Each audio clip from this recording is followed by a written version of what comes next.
Hello, and thanks for joining me once again around the water cooler for this morning's big updates. I'm your host, Jeremy Henry, and this is the news for the people who hate to watch the news. The top topics of discussion, the cliff notes to the conversation, the buzz of the break room. So grab your coffee, and I'll catch you up to speed. Representative Dan Crenshaw, the former Navy SEAL and combat veteran, wants answers from Congress. They know for certain that the balloon shot down near the coast of South Carolina was a device for espionage operations out of China, but the American public has yet to find the answers out to what the other three objects were. Crenshaw tweeted that everyone wants an answer on the objects flying over the United States, and today members of Congress finally got more info from the senior military officials. Here's what we found out. And then he tweeted, "We still don't know what the other three objects were. We're calling them unidentified aerial phenomenons."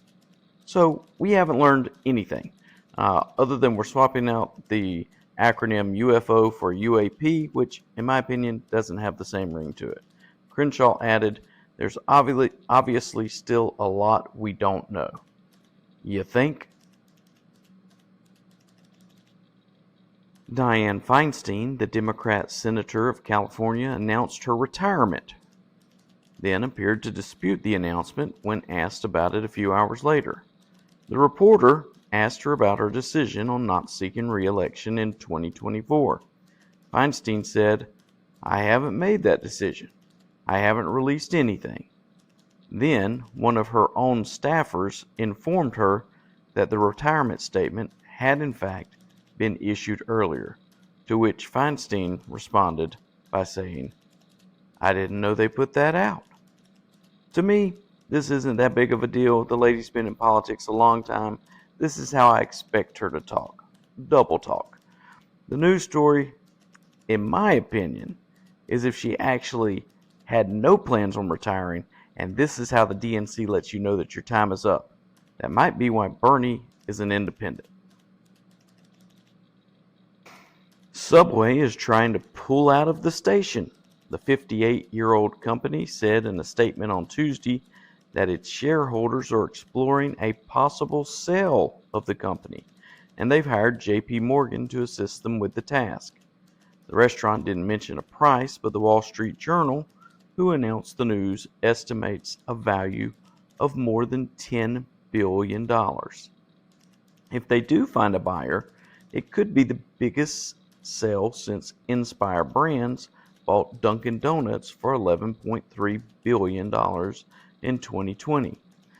The privately owned company might be more interested in taking their pizzas mainstream with Pizza Way.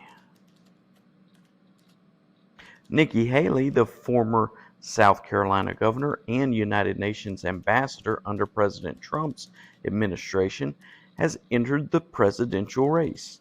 She was the youngest governor of any state at the time when she was 38, and as the daughter of Indian immigrants, she was the first Indian American in a presidential cabinet.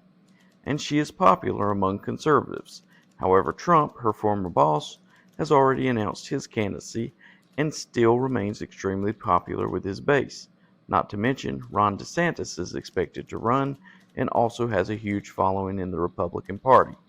Other candidates expected to announce a presidential bid are Mike Pence, Mike Pompeo, Rick Scott, Kristi Noem, Ted Cruz, Greg Abbott, Larry Hogan, and Chris Christie.